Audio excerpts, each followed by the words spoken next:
You ask Tiger to solve. This deals with linear equations with one unknown. The final result is n equals -1/3. Let's solve it step by step. Simplify the expression. Group like terms.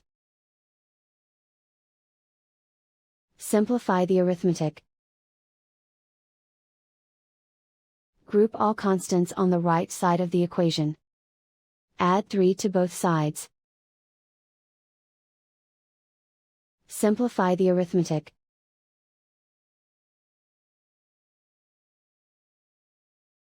Isolate the n. Divide both sides by -9. Cancel out the negatives.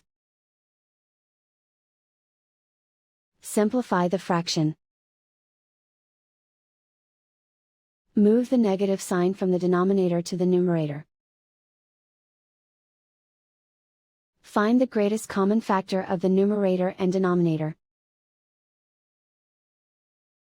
Factor out and cancel the greatest common factor. And so the final result is n equals -1/3.